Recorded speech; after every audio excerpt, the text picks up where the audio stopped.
കേരള കോൺഗ്രസ് മാണി ഗ്രൂപ്പിന്റെ പിന്തുണ കൂടി കൊണ്ടാണ് കുഞ്ഞാലിക്കുട്ടി ഇത്ര നല്ല വിജയം നേടിയത് എന്ന് മാണി സാർ പറയാതെ പറയുന്നു. പണ്ട് മുതലയമ്മാച്ചനും താനും കൂടി ഒരു പാമ്പിനെ വിഴുങ്ങിയെന്ന തവളയുടെ അവകാശവാദം പോലെ എന്ന് പറഞ്ഞ് തള്ളിക്കളയണ്ട. വിജയത്തിൽ മാണി സാർ ലീഗിനെ മാത്രം അഭിനന്ദിക്കുന്നു. നോട്ട് ദ പോയിന്റ്, ലീഗിനെ മാത്രം. എന്നെ വിളിച്ചത് എന്ത് ചൂടനാ? അവൻ ജയിക്കുന്നത് വരെ ഞാൻ അവന്റെ കൂടെ ഉണ്ടാകുകയും ചെയ്യും. അത് കാണാൻ തന്നെ ഞാൻ വന്നത്. ലീഗിനെ അങ്ങേയറ്റം ഞാൻ അഭിനന്ദിക്കുന്നു. ഇക്കാര്യത്തിൽ ശ്രീ കുഞ്ഞാലിക്കുട്ടിയെ ഞാൻ അഭിനന്ദിക്കുന്നു. കുഞ്ഞാലിക്കുട്ടി ഇപ്പോൾ ദേശീയ രാഷ്ട്രീയത്തിലേക്ക് കൂടെ കടക്കുകയാണ്. ആ രംഗത്തൊക്കെ വളരെ വിജയകരമായി അദ്ദേഹം മുന്നേറട്ടെ എന്ന് ഞാൻ ആശംസിക്കുന്നു. കേരള കോൺഗ്രസിന്റെ പിന്തുണ എത്രമാത്രം ഗുണം ചെയ്തു എന്നാണ് മാണി സാർ കരുതുന്നത്? മലയോര കർഷകർ നിയോജക മണ്ഡലത്തിൽ വളരെയധികം ആളുകളുണ്ട്. ആ മലയോര കർഷകരുടെ വിശ്വാസം ആർജിക്കുവാനും അവരെ തന്നോടൊപ്പം നിർത്തുവാനും കുഞ്ഞാലിക്കുട്ടിക്ക് കഴിയുകയും ചെയ്തു എന്നുള്ളത് ചാരിതാർത്ഥ്യജനകമായിട്ടുള്ള കാര്യമാണ്. അദ്ദേഹത്തിന് അവരുടെ വിശ്വാസം തേടുവാൻ കഴിഞ്ഞു. മലയോര കർഷകരോടൊപ്പം കുഞ്ഞാലിക്കുട്ടി നിന്നിട്ടുണ്ട്, അവരുടെ സഹായിയായി പ്രവർത്തിച്ചിട്ടുണ്ട്. തീർച്ചയായും അവരുടെ സമ്പൂർണ്ണമായ പിന്തുണ അദ്ദേഹത്തിന് ലഭിച്ചു എന്നുള്ളതിലും എനിക്ക് വലിയൊരു അഭിമാനമുണ്ട്. മലപ്പുറം അല്ലെങ്കിൽ തന്നെ ഒരു UDF കോട്ടയല്ലേ? UDF സ്ഥാനാർത്ഥി എന്നുള്ള നിലയിൽ UDF വോട്ടുകൾ കുറഞ്ഞിട്ടുണ്ട് എങ്കിൽ കുറഞ്ഞിട്ടുണ്ടോ, അതിൽ ചോർച്ച ഉണ്ടായിട്ടുണ്ടോ, ഉണ്ടെങ്കിൽ എന്താണ് അതിൻ്റെ കാരണം? ആ കാര്യങ്ങളെപ്പറ്റിയൊക്കെ UDF വിശദമായിട്ട് ചർച്ച ചെയ്യേണ്ടതാണ്. കുഞ്ഞാലിക്കുട്ടിയെ സംബന്ധിച്ചിടത്തോളം നല്ലൊരു ഭൂരിപക്ഷത്തിലാണ് വിജയിച്ചിട്ടുള്ളത്. തീർച്ചയായും ഇന്ത്യൻ യൂണിയൻ മുസ്ലിം ലീഗിൻ്റെ ശക്തി കേന്ദ്രമായ മലപ്പുറത്താണ് മത്സരം നടന്നത്. മുസ്ലിം ലീഗിൻ്റെ ഏറ്റവും വലിയ വിജയമായിട്ട് ഞാനതിനെ കണക്കാക്കുകയാണ്. അപ്പോൾ UDF വിജയമായി ഇതിനെ കാണുന്നില്ലേ? UDF എന്നുള്ളതല്ല, അതിനേക്കാൾ പ്രധാനമായും മലപ്പുറത്തെ വിജയം UDF ഇന്ത്യൻ യൂണിയൻ മുസ്ലിം ലീഗിൻ്റെ വിജയമല്ലേ? അങ്ങനെ ചില കേന്ദ്രങ്ങളൊക്കെ ഉണ്ട്. ഇപ്പോൾ കേരള കോൺഗ്രസിനെ ഒഴിച്ചു നിർത്താനായിട്ട് നോക്കുമോ? മലപ്പുറത്ത് മുസ്ലിം ലീഗിനെ ഒഴിച്ചു നിർത്താൻ നോക്കുമോ?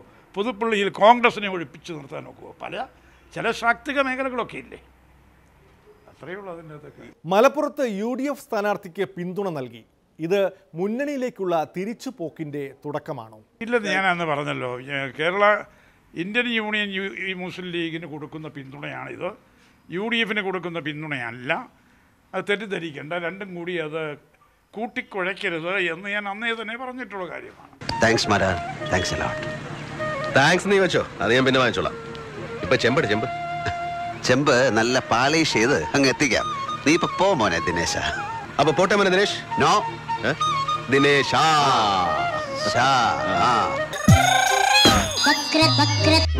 വെള്ളാപ്പള്ളിയുടെ തെരഞ്ഞെടുപ്പ് വിലയിരുത്തൽ കേൾക്കാം ഇടവേളയ്ക്ക് ശേഷം. സെൻട്രൽ ഗവൺമെൻറ് ഭരണമുണ്ട്, പ്രചരണത്തിലും മറ്റെല്ലാ കാര്യത്തിലും മുമ്പിലായിരുന്നു. പക്ഷെ അതൊന്നും വോട്ടാക്കാൻ അവർക്ക് സാധിച്ചില്ല. നമുക്ക് കിട്ടുന്ന വെച്ചല്ലേ.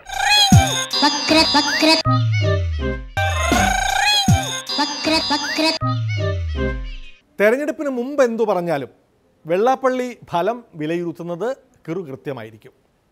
ലീഗ് പ്രകടനത്തെക്കുറിച്ച് വെള്ളാപ്പള്ളിയുടെ വിലയിരുത്തൽ. മലപ്പുറമാണ് 71% മുസ്ലിങ്ങൾ ഉള്ള ഒരു പ്രദേശം. അവിടെ ആര് ജയിക്കും എന്നുള്ളത് നോമിനേഷൻ കൊടുത്തപ്പോൾ തന്നെ എല്ലാവർക്കും അറിയാം, കുഞ്ഞാലിക്കുട്ടി ജയിക്കും. പിന്നെ ഭൂരിപക്ഷത്തിൻ്റെ ആ എന്തുമാത്രം കൂടും എന്നുള്ളതിനെ സംബന്ധിച്ചിടത്തോളം ആകെ ഒരു തർക്കം ഉണ്ടായിരുന്നുള്ളൂ. അപ്പോൾ ഏതായാലും നല്ല ഭൂരിപക്ഷം, എന്നാലും അഹമ്മദിൻ്റെ ഭൂരിപക്ഷം കിട്ടിയില്ല. പ്രതീക്ഷിച്ചതിനേക്കാൾ ഏറെ കൂടുതൽ LDF കിട്ടി. കാരണം 3 ലക്ഷത്തിന് മേൽ വോട്ട് അവർക്ക് കിട്ടി. മറ്റ് ചില കക്ഷികൾ കൂടിയുടെ പിൻബലം ഉണ്ടായിരുന്നു. മുസ്ലിം ലീഗിൻ്റെ മുസ്ലിം സമുദായത്തിൻ്റെ പിൻബലത്തോടു കൂടിയുള്ള രണ്ട് രാഷ്ട്രീയ സംഘടനകളുടെ പിൻബലം കൂടി കുഞ്ഞാലിക്കുട്ടി സാഹിബിനുണ്ടായിരുന്നു. കഴിഞ്ഞ പ്രാവശ്യമാണെന്നുണ്ടെങ്കിൽ അഹമ്മദിനെ അവിടെ ഇല്ലായിരുന്നു. അവർ രണ്ടുപേരും കൂടെ 80,000-ഓളം വോട്ട് പിടിച്ചവരാണ്. ആ ആളുകളുടെ വരെ പിൻബലം കുഞ്ഞാലിക്കുട്ടി സാഹിബിനുണ്ടായിട്ടാണ് അദ്ദേഹത്തിന് ഈ 1,70,000 ഭൂരിപക്ഷം കിട്ടിയത്. ഇടതു മുന്നണിക്ക് ആശ്വസിക്കാം. കാരണം വെള്ളാപ്പള്ളിയുടെ അഭിപ്രായത്തിൽ തിളക്കമുള്ള വിജയം ഇടതു മുന്നണിക്കാണ്. ഞാനും പലരും ധരിച്ചിരുന്ന ഒരു അഡ്ജസ്റ്റ്മെൻറ്റ് മത്സരമാണ്. കുഞ്ഞാലിക്കുട്ടിയും LDF UDF എന്ന് പറഞ്ഞ് നിന്ന് മത്സരിക്കുന്ന ഒരു അഡ്ജസ്റ്റ്മെൻ്റ് എന്നേ ഉള്ളു. LDF വെറുതെ നിന്ന് മത്സരിക്കുന്നു എന്നുള്ളതല്ലാതെ അതൊരു കാര്യമായ മത്സരമില്ല എന്നാണ് പലരും ധരിച്ചിരുന്നത്, ഞാനും ധരിച്ചിരുന്നത്. പക്ഷേ വോട്ട് കണ്ടപ്പോഴാണ് നമുക്ക് മനസ്സിലായത് ഒരു ശക്തമായ മത്സരമായിരുന്നെന്നും ആ ശക്തി അവർ തെളിയിക്കുകയും ചെയ്തു. കഴിഞ്ഞ പ്രാവശ്യത്തേക്കാൾ 1 ലക്ഷം വോട്ടിന് മേൽ മേടിച്ചു എന്ന് പറഞ്ഞാൽ ചെറിയ കാര്യമല്ല. ഏതാണ്ട് കഴിഞ്ഞ പ്രാവശ്യത്തേക്ക് 10% മേൽ, അതായത് കുഞ്ഞാലിക്കുട്ടിക്കാണെങ്കിൽ കഴിഞ്ഞ പ്രാവശ്യത്തേക്കാൾ 10% കുറവാണ് വോട്ട് കിട്ടിയത്.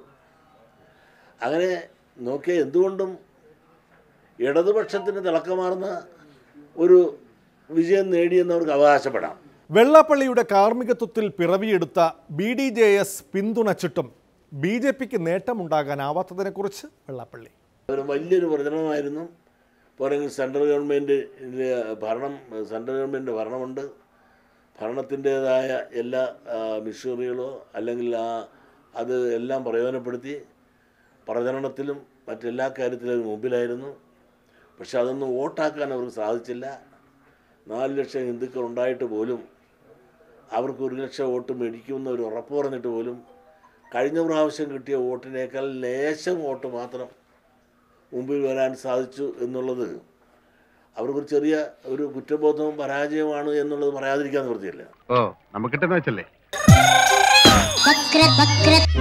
ഇതോടെ ഇന്നത്തെ വക്രദൃഷ്ടി സമാപിക്കുന്നു. വീണ്ടും നാളെ ഇതേ സമയം. നന്ദി, നമസ്കാരം.